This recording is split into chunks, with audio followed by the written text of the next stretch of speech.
kota. Tema yang akan saya ambil infill building, dynamic in urban heritage.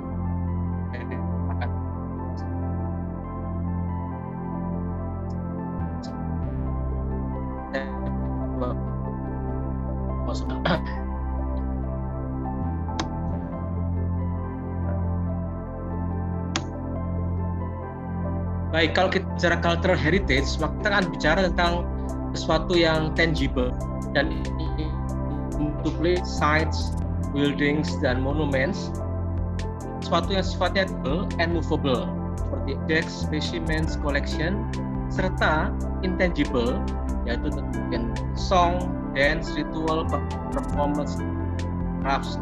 Jadi, kalau kita bicara heritage, ada pada tempat, pada situs, pada bangunan, pada modi kota kita berada. Dan ini ada sebetulnya di dalam ranah heritage. Yang pertama, the world's cultural heritage people and the rights future generation must be protected. Harus di hak-hak ya, generasi yang akan datang maupun yang sekarang akan adalah harus jaga. Dan heritage di seluruh dunia ini adalah cultural heritage seluruh dunia adalah milik semua. Sebagian dari Bara Charter, why the building should be conserved. Mengapa bangunan harus perspectives. Jadi semua tempat-tempat kultural ini atau significance ini akan memperkaya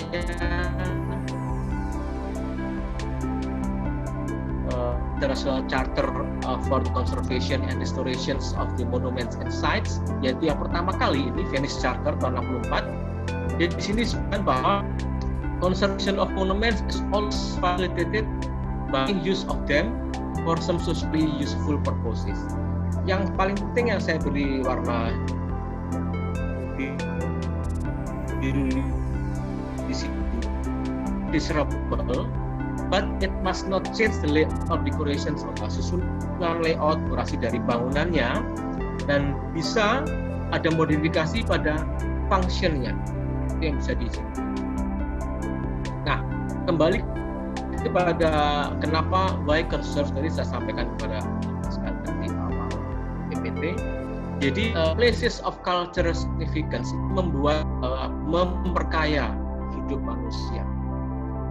There are historical records that are important as tangible expression. Jadi suatu identitas suatu bangsa negara, dan juga merefleksikan keberagaman dari komunitasnya. Dan yang penting, they are irreplaceable and precious, dan dapat tergantikan dan juga sangat mahal.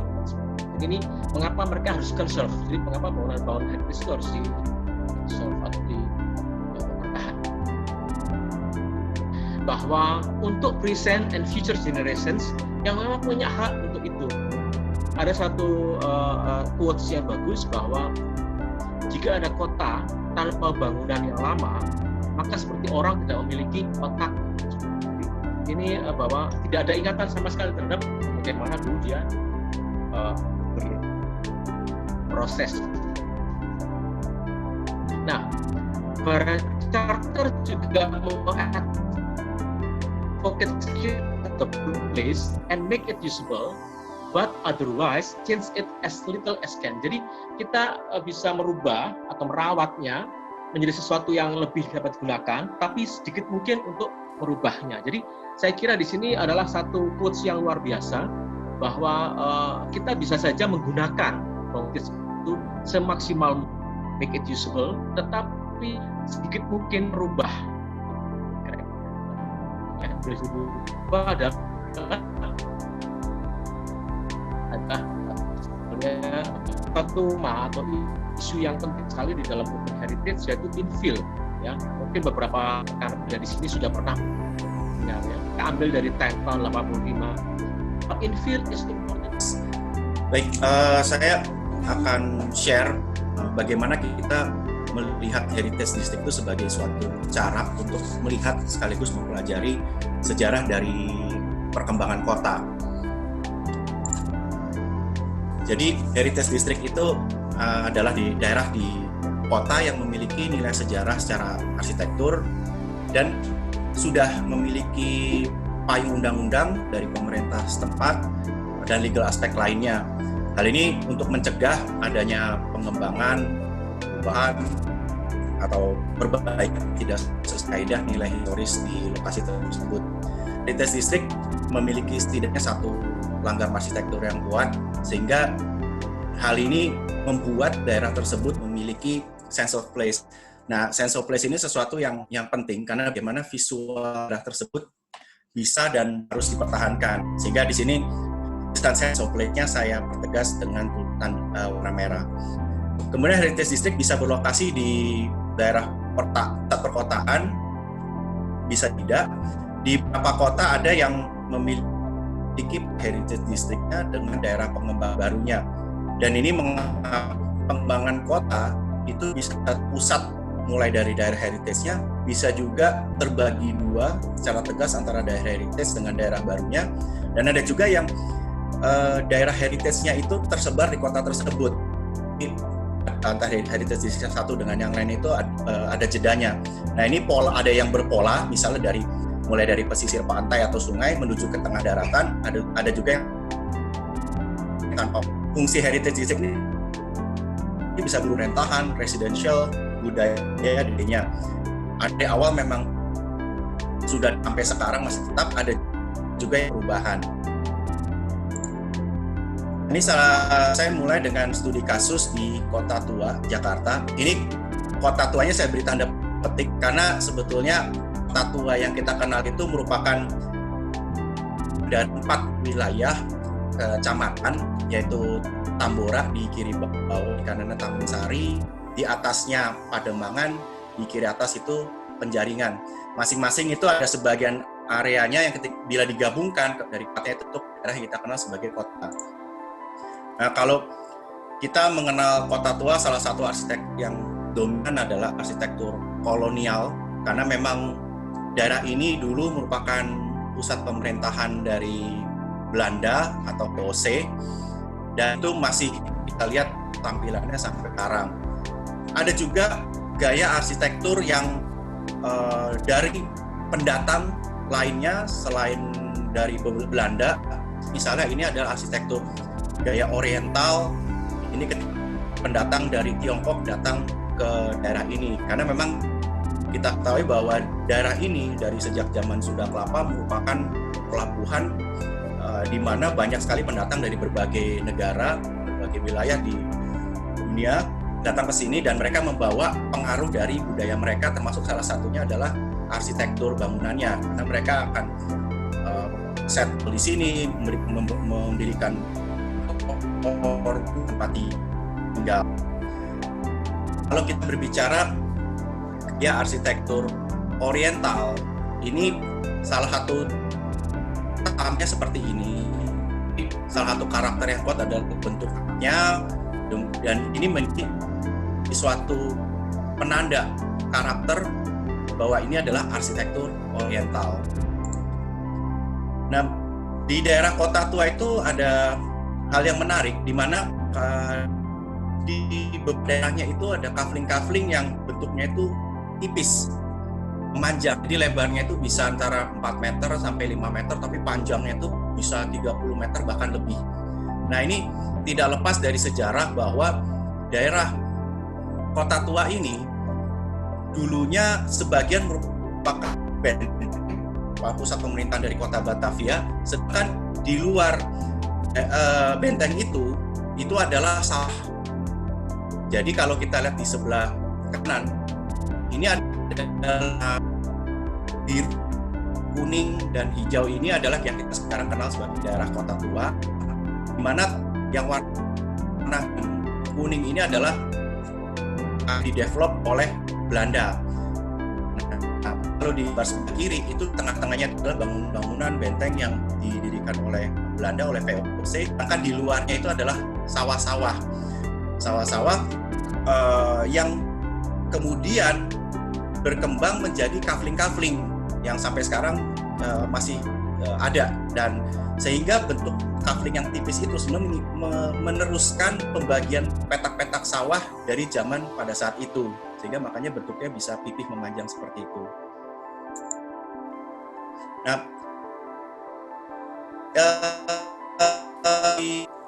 bahwa di gambar sebelah kiri ini pantai Batavia pada saat itu kalau kita plot di Google Map saat ini itu posisinya adalah di jalan tol utara Jakarta ya, Ancol. Jadi itu sebabnya di sekitar jalan tol itu sekarang tuh sudah daratan ya. Dulu tuh adalah pesisir pantai dan lautan yang kemudian ada pengembangan daratan, sehingga akhirnya ada gedung-gedung seperti Galvose di situ, kemudian ada gudang-gudang yang sekarang sudah berada di seakan-akan tengah daratan karena dulunya merupakan pesisir pantai. Itu daerah yang kalau kita lihat antara Lodan dengan Panjang itu banyak gudang-gudang VOC dan galangan kapal.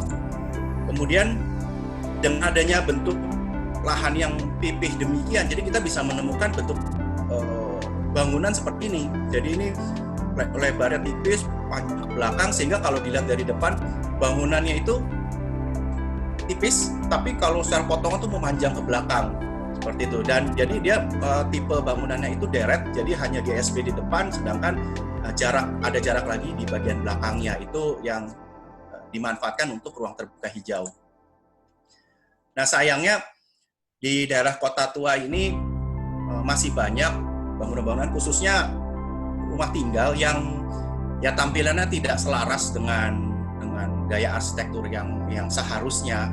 Ya, ini mungkin sedikit baik dipengaruhi oleh ketidaktahuan dari pemilik bangunan, ya kurang informasi, sehingga mereka setelah membangun melakukan renovasi sendiri, ya udah dengan gaya yang mereka inginkan, ya ada yang klasik, ada yang minimalis. Dan ini yang di sebelah kanan bawah ini sebenarnya arsitekturnya ini masih orisinil, tetapi karena mungkin ada semacam pandangan di masyarakat kita, kalau bangunan heritage itu kesannya kuno, tidak menarik. Ya ini juga kebetulan mungkin tidak terawat, jadi oleh pemiliknya ya pagarnya dibuat tinggi, itu tertutup. Padahal ini memiliki nilai historis dan nilai arsitektural yang saya rasa lebih tinggi malah dari bangunan kiri dan kanannya. Nah, tapi kita apresiasi bahwa langkah-langkah sudah ada untuk memperbaiki area-area yang sudah bergeser dari yang seharusnya. Jadi ini untuk mempercantik, mengembalikan ke wajah aslinya, sekaligus ya meningkatkan ya, memperbaiki yang rusak baik dari sisi kawasan, kemudian dari sisi arsitekturnya, sehingga hal ini bisa meningkatkan nilai historis sekaligus komersialnya. Kemudian studi kasus kita yang kedua adalah kawasan Menteng. Jadi kalau di gambar sebelah kiri ini kita lihat sejarah perkembangan kota Batavia itu dari utara, tadi dari Kota Tua, kemudian bergerak ke arah selatan, cenderung ke arah tenggara. Jadi tenggara ini ujungnya di Easter Cornell. Sekarang kita kenalnya sebagai kawasan Jatinegara. Dengan saatnya itu adalah Koningsplein yang sekarang kita kenal dengan Taman Monumen Nasional. Ini kalau artinya Koningsplein memang artinya adalah alun-alun. Memang dia di pusat sebelah baru, yaitu kawasan Menteng. Ini saya zoom kanan.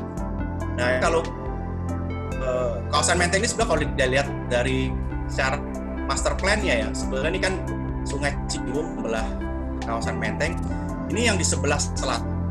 Sekarang ada Jalan Guntur, Jalan Tangkuban Perahu. Itu sebetulnya tuh secara master plan tuh seperti ada kontinuitas. Dan ini balik lagi dari selatan berputar ke arah utara. Jadi kembali lagi ke yang sekarang adalah Gedung Bappenas. Tapi belum sempat diselesaikan, sudah terputus waktu itu ya masa penjajahan Belanda sudah selesai. Jadi sekarang juga di daerah sini terpotong oleh Jalan Rasuna Said seperti itu. Inilah gambar peta Kecamatan Menteng yang kita kenal sekarang. Nah, kalau di kawasan Menteng ada 3 kategori bangunan cagar budaya, golongan A, B, dan C. Jadi golongan A itu yang memang bentuknya 100% harus tetap mempertahankan aslinya. Golongan B itu mempertahankan, boleh dibangun, tetapi harus mempertahankan bangunan induknya. Bangunan pendukung berbeda tentunya langgamnya harus sama. Sedangkan untuk seluruhnya boleh jadi dengan layout bangunan yang 100%, tetapi gaya arsitekturnya harus. Nah, kalau berbicara kawasan gaya arsitektur kawasan Menteng itu secara serlanggam itu ya arsitektur kolonial, bagian arah Art Deco.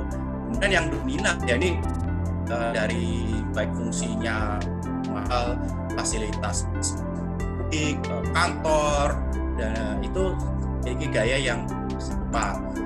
Dan yang dikedepankan adalah arsitektur atap.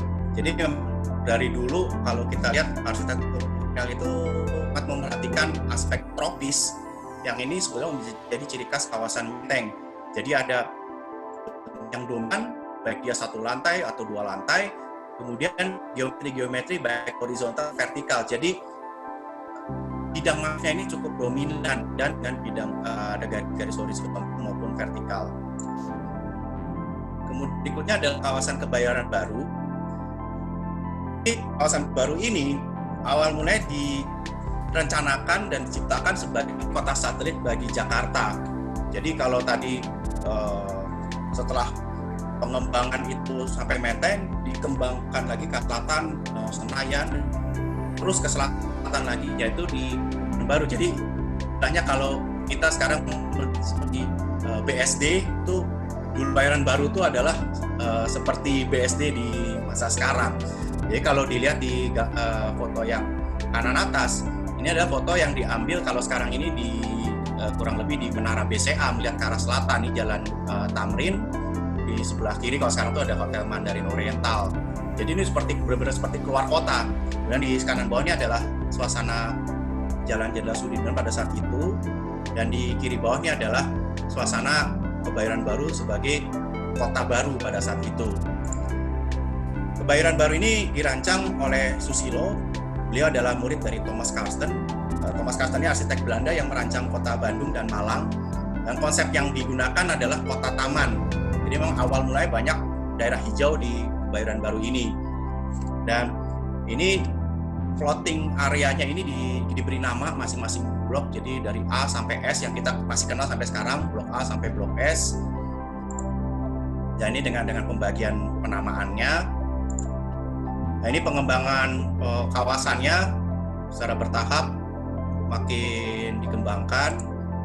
Dan ini secara land use-nya, jadi konsep awalnya tadi memang banyak arah hijau, kemudian tahun 1975 semakin padat. Yang warna merah ini adalah residensial, kuning itu komersial, biru itu adalah fasilitas umum, hijau adalah daerah hijau. Kemudian di paling kanan tahun 2008 yang makin padat, daerah hijau juga ada sebagian terkonversi menjadi area terbangun residensial. Ini adalah peta Kecamatan Kebayoran Baru. Jadi yang diarsir di tengah ini adalah yang termasuk kawasan cagar budaya, sedangkan pinggir-pinggirnya ini adalah pengembangannya. Jadi dulu memang kawasan Kebayoran untuk memisahkan antara Kebayoran lama dan Kebayoran lama yang sudah ada lebih dulu, tapi karena ini sifatnya ada pengembangan baru, makanya diberi nama Kebayoran Baru. Kemudian ini adalah pemetaan dari bangunan cagar budaya di daerah Kebayoran. Jadi kalau ini mirip seperti di Menteng, ada kategori A, B, C, tapi di sini kita juga mengenal kategori D. Jadi kategori D ini adalah yang kita bisa bangun dengan gaya yang lebih modern. Share screen-nya. Sudah, Bapak. Sudah kelihatan. Sudah ya. Baik, enggak saya malah dimuter lagi loading saya. Baik, sebentar. Kalau sekarang salah satu kawasan heritage yang ada di Indonesia, tadi juga Pak dari Tambayong menyebutkan ini di Malang, maka saya ingin melihat bahwa Malang merupakan salah satu kota tua. Kemudian juga ada mulai zaman sebelum kerajaan dan zaman kerajaan, bahkan ini sampai bagaimana sekarang kita memanfaatkan heritage ini sebagai bagian dari untuk tourism object gitu. Yang pertama adalah zaman prasejarah, ini ada sejak zaman dahulu, tapi kalau lihat dari bukti-bukti yang ada, ternyata kira-kira kota Malang sendiri ini ada mulai sekitar tahun 700-an begitu. Kemudian ini dimulai dengan adanya bukti kerajaan menurut saya, itu ada kerajaan Dinoyo, kemudian ada kerajaan Kanjuruhan ya, pasti Dinoyo, ada Gajayana sampai dengan kerajaan yang terakhir adalah Singosari. Jadi kalau buktinya ada inscription itu atau tulis, kemudian satunya lagi adalah kena dengan site namanya Watugong. Watugong ini sebenarnya ini bukan gong beneran, tapi ini ada umpak rumah untuk para Brahmana yang ada di dalam tulisan Prasasti Dinoyo. Nah, ini adalah di zaman berikutnya di tahun 1200-an ini sudah ada kerajaan yang cukup mapan sebelum Kediri. Ini adalah kerajaan Singosari. Hanya sayangnya kerajaan di Malang maupun di tempat yang lain ini bukti kerajaannya secara langsung itu jarang suka ditemukan. Ini yang ada adalah sisa-sisa sejarah, itu adanya Candi Singosari, kemudian ada patung Statu Dwarapala, kemudian ada juga yang lain. Jadi buktinya itu adalah beberapa sisa peninggalan sebagai bukti kota atau kerajaan. Ini masih dalam pelacakan dan itu masih memerlukan sebuah pembuktian yang lebih lanjut. Kemudian periode berikutnya ini setelah tahun 1800-an begitu, Belanda mulai masuk di Malang, dan ini ketika Malang tahun 1914 menjadi sebuah kota otonom baru, sebuah kota praja ketika itu, sekarang kota Magyar yang menjadi kota sebutan sekarang. Ini yang paling menonjol adalah bangunan-bangunan kolonial Belanda seperti tempat yang lain, saya kira ini yang mewarnai perkembangan kota Malang, dan ini masih dominan sampai dengan sekarang. Ini kalau kita lihat wajah-wajahnya, bahkan balai kota ini sempat dibumi hanguskan, kemudian direkonstruksi kembali sekarang. Ini tempat yang tadi tampilannya jadi seperti ini. Bagaimana balai kota sekarang, kemudian ada Monumen Tugu, kemudian ada Jalan Ijen, Hotel Pelangi, dan kawasan di sekitar Raja Bali namanya perempatan. Ini adalah kawasan-kawasan sites yang terkenal di kota Malang dan menjadi bagian dari penanda sebagai sebuah beberapa bangunan atau zona di dalam konteks urban design. Nah, di zaman setelah kemerdekaan, maka Malang menjadi sebuah kota seperti Binacita. Jadi kota pendidikan ini beberapa pendidikan perguruan tinggi dihitung lebih dari 40. Kemudian kota pariwisata, wisata alam sekarang berubah menjadi wisata belanja. Kemudian kota industri, tapi nggak seperti rumput, tapi industri yang ada di Malang berkembang di sebagian wilayah utara, dan yang lain sebenarnya sudah ada permukiman baru sebagai penunjang perkembangan perkotaan. Ini kalau sekarang. Jadi itu historical singkat. Kemudian kalau bagaimana kota Malang sendiri itu berkembang dan dirancang, ini adalah oleh custom juga yang dibangun mulai tahun 14-an sampai 45. Terbagi menjadi 8 kawasan yang lingkar-lingkaran ini, 8 zona pengembangan. Ini kalau karena zaman Belanda, maka nyebutnya Boplan. Jadi bukan 1, 2, 3, 4 sampai dengan 8. Intinya beberapa itu untuk pengembangan perumahan, Boplan 2 ini untuk pengembangan sekitar Alun-Alun Bunder. Kemudian yang terakhir adalah pengembangan untuk industri dan kawasan sekitar Ijen. Itu kalau kita lihat proses perkembangan dari 14 sampai 45 yang dikembangkan oleh custom. Kemudian dari situ saya ingin melihat bagaimana sebenarnya perkotaan tadi, atau diantaranya ada kampung peninggalan Belanda yang sekarang pun masih ada bangunan Belandanya, juga banyak bangunan jengki kayak Mas Andi tadi, juga ada bangunan modern, dan ini menjadi objek baru karena sejak tahun 18, 2 tahun yang lalu diresmikan, kemudian menjadi pusat dari Malang Raya Heritage, dan sekarang ini sudah menjadi tujuan wisata, tapi untuk wisata jenisnya kampung, dan ini memang jarang tereksplor.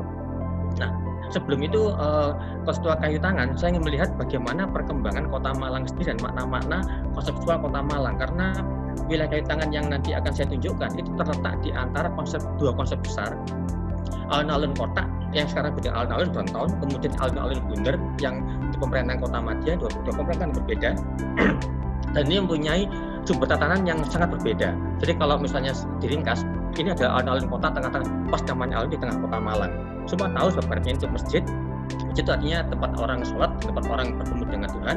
Dan ternyata kalau dilihat lebih lanjut, alun-alun ini merupakan bagian belakang atau background, backyard dari sebuah masjid. Karena ketika jamaahnya tidak ada terpenuhi dalam masjid, maka dia akan menggunakan alun-alun ini sebagai soft dari masjid, sebagai bagian itu. Artinya ada relasional antara manusia dengan manusia ketemu dengan Tuhannya, dan sebagian relasi fungsi ruang antara alun-alun dengan masjid. Kemudian di sini ada kantor pemerintahan, satunya di kantor bupati, satunya di kantor residen, kalau atau vice gubernur gitu, yang sekarang menjadi Bakorwil namanya, tapi sekarang kantornya sudah pindah. Nah, dari sini yang ingin saya tunjukkan, kalau seperti tadi itu ada relasional dan antara manusia dengan Tuhan dan manusia dengan manusia. Nanti di sini ini alun-alun sebaliknya merupakan jumlah kekuasaan dari sebuah pemerintahan, khususnya dari bupati, karena langsung kepada masyarakat. Maka bupati ini akan punya hubungan dengan alun-alun sebagai simbolisme terjemahkan ketemu dengan masyarakat atau kekuasaan dari gubernur atau bupati. Cuma di sini karena ada dua level antara bupati dan wakil gubernur, maka yang tempat lebih strategis digunakan oleh wakil gubernur atau residen tadi itu, baik kantornya itu bagian selatan, karena bagi masyarakat Jawa selatan punya makna tertentu berhubungan dengan laut Kidul. Nah, dari sini kemudian akan timbullah harmonisasi atau hubungan antara orang dengan orang dan orang dengan kekuasaan, maka relasionalnya itu pemerintah dan masyarakat. Nah, dari sini yang saya tunjukkan adalah bahwa alun-alun ini merupakan secara spasial begitu, merupakan tempat harmonisasi ketemunya antara manusia akan menghadap Tuhan, manusia akan menghadap pada penguasa, dan manusia dengan manusia sendiri. Maka di sini ada kita sebutkan relasional antara Tuhan dengan manusia dengan manusia. Dalam bahasa agamanya ini ada hablum nawah, ketemunya ini dengan para ahli agama, namanya itu ketemunya antara masyarakat dengan para ulama. Sebelah timur itu ada rasionalnya masyarakat dengan pemerintahan, masyarakat dengan masyarakat sendiri. Hubungannya dalam agama namanya hablum minanas, ini pemimpin namanya itu umaro. Maka keseimbangan ini ada relasional terkait dengan kosmologi, terkait dengan hubungan manusia, terkait dengan hubungan keagamaan. Karena itu saya memandang sebenarnya alun-alun Malang ini punya nilai sangat spesifik. Mungkin alun-alun yang lain juga akan lebih kurang sama. Ini kalau lihat dari ini, sehingga ada dualisme konsep atau konsep di dalam alun-alun kota Malang dengan area sekitarnya. Nah, ini kalau lebih lanjut lagi di alun-alun kota ini alun-alunnya tadi di area sekitar sini, maka kita akan melihat bagaimana fungsi-fungsi berkembang. Jadi berkembang sesuai dengan arahnya. Di belakang masjid ini ada kampung nama Kauman, para santri. Sebelah selatannya ini ada kampung juga namanya Embong Arab, kampung Arab. Timurnya sih nanti ada Pecinan atau Chinatown, kemudian ada Central Market atau pasar induk, pasar besar. Belakangnya lagi ini ada pasar loak atau dekat dengan Comboran. Nah, ini berarti ada distribusi ruang yang berhubungan dengan fungsi-fungsi ekonomi dan fungsi sosial tadi dalam sebuah kawasan alun-alun. Nah, ini sekarang saya membandingkan ketika Boklen 2 dibuat Mas Kasten, maka yang dibuat adalah pemerintahan baru, dan hal ini adalah kantor kota praja atau sekarang disebut dengan balai kota. Posisional ini ada yang referensi mengatakan bahwa kenapa alun-alun tidak dibuat dalam bentuk kota, ini bundar karena ini ingin sebuah pemberontakan atau berbuat tampil beda. Kalau Mas Randi tadi itu bentuk jengki, nah sekarang ini alun-alunnya berbeda untuk Malang. Jadi sini tapi fungsional sama, bahwa selatan untuk pemerintahan fungsi utamanya. Yang lain ini ada stasiun kereta api, gate utama masuk kota Malang. Kalau kita ke barat ketemu alun-alun bundar, kemudian di sini fungsi sekitarnya ini ada hotel, ada tempat militer, sini ada sekolah SMA, kompleks SMA Tugu. Ini sebuah periferal di sebuah alun-alun. Nah, konsep di Bali ini sebenarnya begini. Ini ada konsep estetika, konsep yang dikembangkan. Ini kalau misalnya dibaca di teori Cavendish jadi enak. Ini adalah pusat kegiatan pertama kali muncul sebagai destinasi utama. Maka ini ada sebuah nut dalam konteks pengembangan urban design. Di sini ada landmark yang Tugu ini sama sebuah nut juga di dalam pusat pengembangan alun-alun Tugu. Di sini berikutnya ini adalah Raja Bali perempatan crossroad yang utama untuk zaman Belanda. Ini adalah merupakan gerbang masuk mau ke arah barat, nanti ada jalan Ijen. Jadi di sini ada wilayah diperluas, bahasa arsitekturnya itu namanya enclosure. Di sini ada juga tempat yang ditinggikan sehingga merupakan gate gerbang. Kalau berarti ketemu namanya stadion dan sekolah Katolik, di sini adalah jalan Ijen ini. Nah, ini adalah bagaimana konsepnya tadi itu dibangun tidak atas meaning, tapi atas dasar estetika atau estetik konsep. Berikutnya ke barat lagi kita akan ketemu kawasan Ijen, ini paling terkenal di Kota Malang, semua pasti tahu. Nah ini dengan demikian ternyata istimewanya apa? Kita menghadap barat ketemu Gunung Kawi, menghadap ke timur ketemu Gunung Semeru, di sini rancangan khusus Simpang Balapan, sini rancangan khusus untuk Boulevard, dan selatannya lagi rumah jabatan wali kota. Jadi semua penting-penting pemerintahan itu sudah di dalam area selatan, jadi bisa mempunyai makna.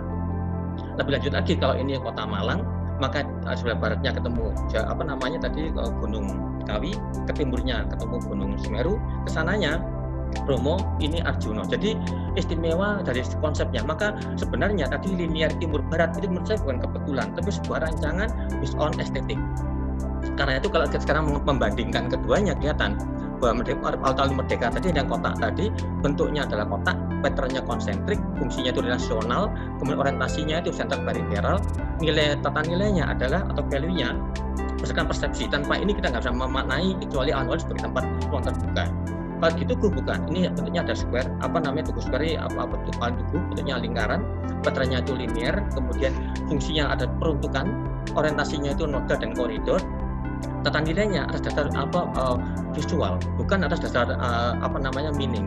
Karena itu di sini ada basicnya data general konsep, satunya lagi modern konsep. Maka di sini saya menemukan ada suatu sifatnya itu binary opposition, di dalamnya itu ada transformasi.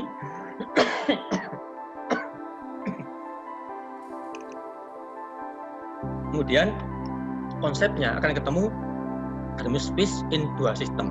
Jadi sangat mirip dengan urban structuralism yang akan dikembangkan dari konsep Levi-Strauss sampai dengan konsep postmodernisme ataupun poststructuralisme. Ini kalau kita lihat dari theoretical background-nya.